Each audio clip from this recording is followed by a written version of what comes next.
असां श्री रामलाल चंदानी जे जीवन ते ठाही आहे। केतिरनि खे ख़बर हूंदो, केतिरनि खे न, त श्री रामलाल चंदानी जेके आई एम वेरी प्राउड त मुंहिंजा फादर हुआ, उहे अजमेर में ॼावा हुआ 28 जून 1948 ते, ऐं उन्हनि खे गुज़री 7 साल थिया आहिनि। उन्हनि जो शौक़ु पेंटिंग शुरू खां ई रहियो आहे, ऐं चवंदा हुआ त उन्हनि जे पिता साहिब खां उन्हनि खे पेंटिंग जो शौक़ु पैदा थियो। He was a gifted artist मुंहिंजे हिसाब सां, छो त नंढपण खां ई हथनि में ॼण त जादू हुन, ऐं उन्हनि जो फोटे हो पोर्ट्रेट पेंटिंग। इहा जेकी दादा शेख हयासी तव्हां पोर्ट्रेट ॾिसी रहिया आहियो, इहा सिपू जे मैगज़ीन कवर ते बि आई हुई। लैंडस्केप पेंटिंग जो बि हू ॾाढो शौक़ु रखंदा हुआ, त अलॻि अलॻि जॻहियुनि ते जिते बि ट्रैवल कंदा हुआ उते जी ज़रूर लैंडस्केप पेंटिंग ठाहींदा हुआ। ही उन्हनि जो सेल्फ पोर्ट्रेट आहे, यानी पंहिंजो ई पोर्ट्रेट उन्हनि ठाहियो हिकु सिंध जे ज़मीनदार जे रूप में। तंहिंखां सवाइ एनिमल जी पेंटिंग करण जो उन्हनि खे ॾाढो शौक़ु हूंदो हो, ऐं पोर्ट्रेट पेंटिंग उहो पेंसिल सां या पेन सां एॾो ईज़िली कंदा हुआ, यानी माण्हू खे साम्हूं विहारे करे 2 मिंटे में उन्हनि जो पोर्ट्रेट ठाहे वठंदा। त हिकु प्रिंसेस हुई राजस्थान में, अजमेर में, त ख़ासि उहो पप्पा वटि आई हुई त मुंहिंजो पोर्ट्रेट तव्हां मूंखे ठाहे ॾियो, ऐं उन्हनि 5-7 मिंटनि में पोर्ट्रेट तयारु करे उन्हनि खे गिफ्ट कयो।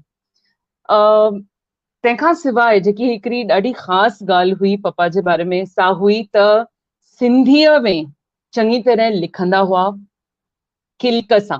हाणे जंहिंखे असां इन मॉडर्न टर्म्स असां चऊं था कैलीग्राफी, त उन ज़माने में जॾहिं कंप्यूटर न हो, सिंधी फॉन्ट न हो, त पप्पा हथ सां किल्क सां, यानी किल्क यानी हिकिड़ी पेन हूंदी आहे ख़ासि जेकी वुड सां ठहियल हूंदी आहे, उनजी जेकी निब हिते तव्हांखे प्रेज़ेंटेशन में ॾिसण ईंदो हूंदो, उनजी निब ईअं कटियल हूंदी, पाण उनखे कटींदा हुआ, उनजी शेप ॾींदा हुआ ऐं पाण लिखंदा हुआ। त ही हनुमान चालीसा जेको आहे उन्हनि पंहिंजे हथनि सां लिखियो। अहिड़ा ई घणा ई पेपर्स उन्हनि पंहिंजे हथ सां अरबी सिंधी में लिखिया हुआ। तंहिंखां सवाइ जीअं त मां तव्हांखे ॿुधायो त जिते बि वेंदा हुआ उते जी लैंडस्केप पेंटिंग हमेशह कंदा हुआ। घणनि ई बुक्स या कैसेट्स या सीडीज़ जे कवर्स ते पप्पा जी हथ जी ठहियल पेंटिंग्स तव्हांखे ॾिसण ईंदियूं। मूंखे नथो लॻे को बि अहिड़ो सिंधी आर्टिस्ट हूंदो या राइटर हूंदो या शाइर हूंदो जंहिंजो कवर डिज़ाइन श्री रामलाल चंदानी न कयो हुजे। स्टोरीज़ ॾाढो सुठी तरीक़े सां ॿुधाईंदा हुआ, ऐं हीअ जेकी पेंटिंग तव्हां हींअर ॾिसी रहिया आहियो मुंहिंजो दड़ो जी, इहे मूं वटि वक़्तु घटि आहे, न त मां तव्हांखे ॿुधायां त हीअ जेके साइड में हिननि ब्लॉक्स ठाहिया आहिनि, उन में हिकु ब्लॉक में हिकिड़ी आखाणी आहे, ऐं जॾहिं पप्पा हीअ पेंटिंग ॾेखारींदा हुआ त उहा हिकु आखाणी असां सां शेयर करे सघंदा हुआ। त ही सिंध जो नक्शो बि उन्हनि पंहिंजे हथनि सां ठाहियो हो। उन्हनि खे सिंधी ॿोली बचाइण जो ऐं उनखे अॻियां वधाइण जो एतिरो त जुनून हो, जो तंहिं करे उन्हनि हिंदवासी पेपर या हिंदुस्तान पेपर जेको आहे असांजो सिंधी पेपर, उन में ख़ुदि लिखंदा बि हुआ आर्टिकल्स, पेंटिंग्स बि ठाहींदा हुआ, ऐं असां वटि उहा छपजंदी बि हुई। उहे इन्वॉल्व बि इन करे थिया जो असां हीअ ॿोली विसारियूं न, असां हिन ॿोलीअ खे अॻियां वधाईंदा ई रहूं। उन्हनि जूं पेंटिंग्स सभिनी पसंदि कयूं, उन्हनि खे घणेई अवॉर्ड्स बि मिलिया पेंटिंग्स जे लाइ। घणेई उन्हनि जेके किताब जा मूंखे लॻे थो अॼुकल्ह, if I am not mistaken, मुंहिंजा फिगर्स अगरि करेक्ट आहिनि त मोर देन 1000 बुक्स, सीडीज़ जा कवर्स पप्पा ठाहिया हुआ जॾहिं हुआ। He was not so fond कि भई मां पंहिंजो प्रचार कयां, तंहिं करे असां उन्हनि जे जीअरे कॾहिं बि का बि पेंटिंग जी उन्हनि जी एग्ज़िबिशन न रखी, छो त पप्पा चवंदा न, पंहिंजे लाइ मां एतिरो ख़र्च न कंदुसि। अॼु बि शायदि हुजनि हा त चवंदा न अहिड़ो को वेबिनार रखण जी ज़रूरत न आहे, पर असां चाहियूं था त एतिरो जेको महान आर्टिस्ट ऐं सिंधियुनि में रहियो आहे, तंहिं करे मां चाहींदसि त पक हीअ तव्हां हिन अहिड़े शख़्सियत जे बारे में ॼाणो। तंहिं करे असां ही वेबिनार रखी रहिया आहियूं। ऐं ही सिंध जो नक्शो, इहो बि पप्पा पंहिंजे हथनि सां ठाहियो हो। ही न सिर्फ़ु हिंद में पर सिंध में जॾहिं पप्पा विया ऐं उते खणी विया, उते माण्हुनि जे अखियुनि में पाणी अची वियो त शल ही हिंदुस्तान जो ई हिकिड़ो पार्ट हुजे या शल असां गॾु हुजूं हा।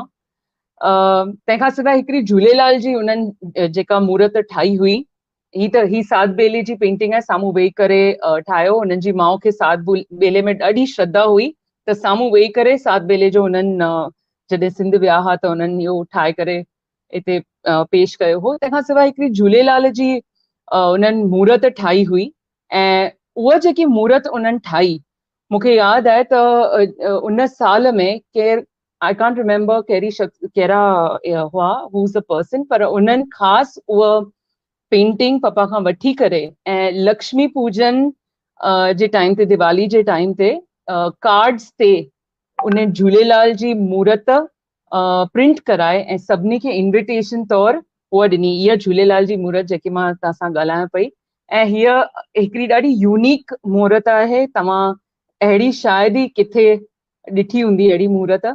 त इहे ॾाढियूं ख़ासि ॻाल्हियूं हुयूं। ऐं तव्हांखे मां हिकिड़े हीअ त हुई as a Sindhi artist, as a Sindhi painter, पर एज़ अ पर्सन मां उन्हनि खे हमेशह जॾहिं हुआ त चवंदी हुयसि त पप्पा, for me you are my Dhirubhai Ambani.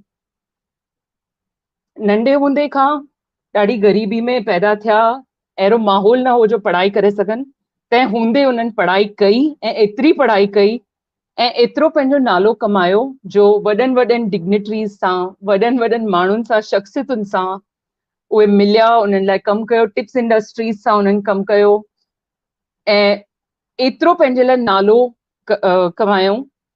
And he was rooted, माना पंहिंजो कॾहिं बि हुननि पंहिंजी you know, he didn't forget हिज रूट्स। हमेशह चवंदा हुआ त बेटा मूंखे ख़बर आहे बुख छा थींदी आहे, तंहिं करे असांजे घर में केर बि ईंदो हो त बिना हुनखे खाराइण जे पप्पा हुनखे वञण कोन ॾींदा, चाहे प्लम्बर हुजे, चाहे कारपेंटर हुजे, चाहे कचिरो खणण वारो न हुजे। ऐं इन जो सभिनी खां वधीक मां जेको असरु ॾिठो सो तॾहिं ॾिठो जॾहिं हू गुज़ारे विया। असां हिकिड़ो जेको हॉल कयोसीं फॉर 100 पीपल, 200 पीपल, असांखे लॻो हिन खां वधीक केरु ईंदो, पर 600 माण्हू हुते बीठा हुआ ऐं केर बि वियो कोन, बीहण जी जॻह न हुई, बीहण जी जॻह हुई। तॾहिं मूंखे एतिरो फील थियो, ऐं सचपच असां जॾहिं माण्हू हूंदो आहे शायदि हुनजी एॾी क़दुरु न कंदा आहियूं, पर हुनजे वञण खां पोइ उनजी ॾाढी क़दुरु, उनजी ॾाढी यादि ईंदी आहे। अहिड़े महान शख़्स जी मां धीउ आहियां ऐं मूंखे तमामु फ़खुरु आहे त अहिड़ो शख़्स असांजे सिंधियुनि जे विच में थियो आहे। संतनि जी उन्हनि मथां ॾाढी आसीस हुई ऐं मञींदा बि हुआ हर संतनि। उहे टिपणा ठाहींदा हुआ संतनि जे लाइ, जेके वॾा वॾा मंदिर हुआ उन्हनि जा मैगज़ीन्स छपींदा हुआ, उन्हनि लाइ ॾाढो कमु कंदा हुआ ऐं तंहिं करे उन्हनि खे आसीसूं बि ओतिरी मिलियूं। महिनती एॾा हुआ जंहिंजी को जो हिसाब ई कोन्हे। मां अगरि महिनत ॾिठी आहे त मां पंहिंजे पीउ खे, आई विल से ही सिनोनिमस टू हार्ड वर्क, मतिलबु रातियुनि जा रातियूं जागे करे ऐं कमु करण मां पंहिंजे पीउ खां सिखिया। को बि कमु उन्हनि खे नंढो न लॻंदो हो। जेकॾहिं घर में टैप फिक्स करणो आहे या कुझु बि